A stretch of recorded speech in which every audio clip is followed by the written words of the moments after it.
On a besoin de quelqu'un qui sait se servir de sa tête, pas d'un nouveau clone à cravate. Donna, on perd du temps, il faut faire une première sélection. Mettez les candidats en difficulté. Avant de me les envoyer, faites-moi signe s'il y en a un qui sort du lot. Ok? D'accord. Que recherchez-vous? Quelqu'un comme moi. La vérité, c'est que la capacité à penser par soi-même et à dire des choses intelligentes est appréciée de tous. Dans presque tous les domaines de la vie, la maîtrise de ces deux éléments vous mènera très très loin. Certaines personnes sont nées avec le talent de faire ces choses naturellement. Mais ce que Harvey appelle se servir de sa tête n'est pas du talent, mais l'utilisation de principes et de techniques verbales bien définies que vous apprendrez dans cette vidéo. Avec la pratique délibérée de ces formules et l'auto-apprentissage, vous pouvez vous aussi développer cette compétence. À la fin de cette vidéo, je vous ai préparé une technique bonus pour vous aider à atteindre un niveau supérieur dans votre aisance verbale. Alors sans plus attendre, allons-y.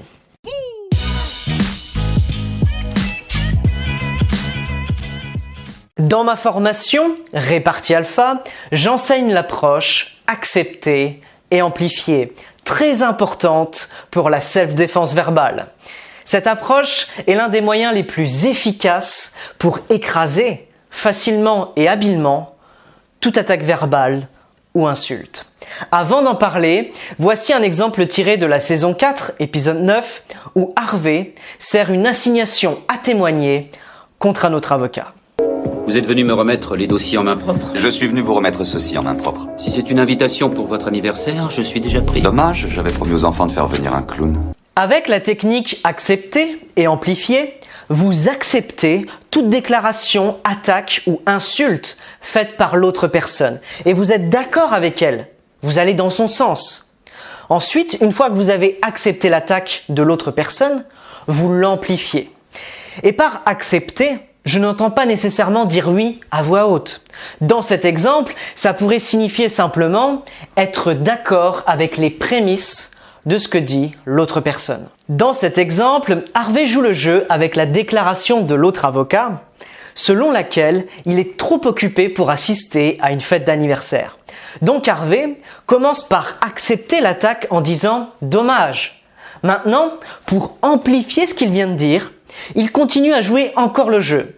Puis il lui donne le coup de grâce en disant « j'avais promis aux enfants de faire venir un clown ». Maintenant, voici un autre exemple impliquant Harvey et Louis. Il est 9h30, quelle délicatesse d'arriver ici avec 2 heures de retard. Oh, et je vois qu'aujourd'hui tu as mis ton joli costume de Mac. Désolé, Louis, je suis sorti tard hier soir et quand je me suis réveillé, c'est le costume que m'a tendu ta femme. Maintenant, est-ce que vous voyez comment ça fonctionne? Acceptez le principe de ce qui a été dit et trouvez un moyen de l'amplifier le plus possible. Acceptez, amplifiez et si vous le pouvez, amplifiez à l'extrême. Est-ce que c'est bien compris? L'un des principes les plus durables pour devenir un dieu verbal comme Harvey, c'est de jouer avec les attentes. Qu'est-ce que je veux dire par là? Je veux dire que vous jouez avec les attentes des autres lorsqu'ils interagissent avec vous. Déstabilisez vos adversaires et gardez vos amis captivés en étant imprévisibles. Et l'une des meilleures façons d'être imprévisible, c'est de les attirer avec un appât, puis de les accrocher comme le fait un pêcheur expert. L'appât que vous utilisez consiste à dire quelque chose de complètement évident dans le contexte de la conversation, de la discussion ou de la confrontation. Par conséquent, la formule de cette technique est la suivante. L'évidence plus l'inattendu. Vous commencez votre phrase par quelque chose de complètement évident attendu. C'est ce qu'on appelle l'appât. Et vous finissez votre phrase par quelque chose de complètement inattendu. C'est ce qu'on appelle l'hameçon. Je vous ai préparé quelques extraits pour vous aider à mieux comprendre le fonctionnement de cette formule. Je compte bien m'installer dans l'Upper East Side. Passez me voir à la 81e rue, je vous foutrai mon poing sur la gueule. Voici un autre extrait d'une conversation entre Harvey et Donna dans la saison 4. Donna, j'ai reçu la proposition de restructuration de Paul Porter. Vous pouvez la classer à la rubrique « J'en ai rien à faire ». Et voici Donna qui utilise cette technique contre Harvey. Je n'arrive pas à y croire. Je vous ai coupé le sifflet, vous n'avez rien à dire. Quelle est la date d'aujourd'hui? Il faut garder ce jour en mémoire. Vous savez quoi? Aujourd'hui, nous sommes le 7 du mois de Allez vous faire voir et demain, nous serons le 8 de Prenez vous-même vos rendez-vous. Maintenant, je vais vous parler d'un des principes fondamentaux pour continuer à travailler ce côté imprévisible dans votre vie. Un principe essentiel des compétences verbales et de la domination verbale est que vous devez toujours dire les choses indirectement plutôt que directement chaque fois que cela est possible. Les personnes qui maîtrisent peu leur conversation diront toujours les choses directement. Pour ça, elles vont utiliser un langage grossier. Elles vont se livrer à des attaques maladroites.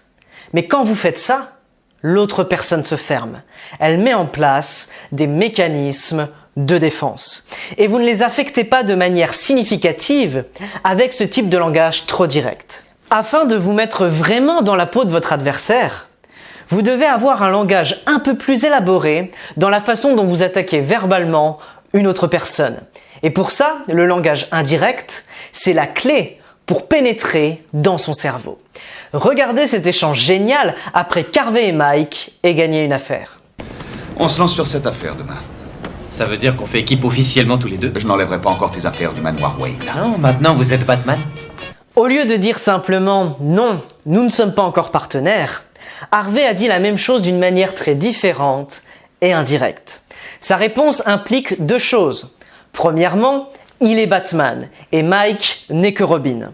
Deuxièmement, ils ne sont pas encore partenaires, c'est-à-dire que Mike n'est pas encore dans sa catégorie. Et Harvey ne voulait pas simplement dire ces deux choses. Alors il a trouvé un moyen de le dire indirectement. Et avec un langage indirect, vous entrez vraiment dans le royaume des dieux de la parole. Voici une autre façon dont Harvey utilise une réponse indirecte. Harvey, vous vous souvenez de Koppelman? Comment pourrais-je oublier un abruti pareil? Harvey aurait pu simplement dire « Oui, bien sûr, je me souviens », mais il choisit une façon indirecte de dire la même chose. Permettez-moi de vous donner deux autres exemples. Par exemple, au lieu de dire explicitement et directement à quelqu'un « Tu es fou », vous pouvez lui dire « Tu sais quand le médecin te donne une pilule pour faire taire les voix dans ta tête, tu dois vraiment les prendre. » Ou encore, au lieu de demander à quelqu'un de se taire « Et tais-toi s'il te plaît », vous pouvez lui dire « Et s'il te plaît, laisse-moi un peu d'air ». S'il y a un moyen pour vous d'augmenter considérablement vos compétences verbales, c'est simplement d'adopter cet ingrédient indirect et de l'utiliser à chaque fois. Vous devez vraiment sortir de cet état mental par défaut où vous dites les choses directement, de manière paresseuse, automatique, par cliché. Vous devez apprendre à dire les choses de manière complètement inattendue. Entraînez-vous toujours à dire la même chose d'une manière différente, la manière indirecte. Passons maintenant à la technique bonus, c'est ce que l'on appelle la règle de 3. La règle de 3 est un principe bien connu utilisé par les humoristes, les écrivains et d'autres personnes qui suggèrent que les choses qui vont par 3 sont plus drôles, plus satisfaisantes ou plus efficaces que d'autres nombres. Si vous étudiez la comédie, vous connaissez peut-être déjà la règle de 3. Et Harvey utilise la règle de 3 de manière plus créative, unique et percutante que d'habitude. Nous avons 3 possibilités. On continue le débat devant la cour, et on y perd tous. On peut vous rembourser votre argent plus les 500 000 $. Ou alors, on peut le jouer au poker tous les deux. Et je ne vous rendrai jamais votre argent. Et voici un autre exemple de la façon dont Harvey utilise la règle de 3. Logan, je vais vous donner mon ABC. Je ne prends pas de rendez-vous, je les donne. Et mon respect ne se demande pas, il se mérite. Ça ne fait que deux choses. C'est quoi le C? Le C, c'est pour ceux qui me montrent qu'ils maîtrisent le A et le B. Et si vous utilisez ces techniques dans votre vie, vous atteindrez un niveau supérieur dans votre aisance verbale. Pour finir, si vous souhaitez développer vos mindsets, votre langage corporel et votre éloquence, cliquez sur le lien dans la description pour accéder gratuitement au guide Harvey Specter et installer en vous l'ADN du meilleur avocat de New York. Je vous souhaite beaucoup de succès dans votre communication.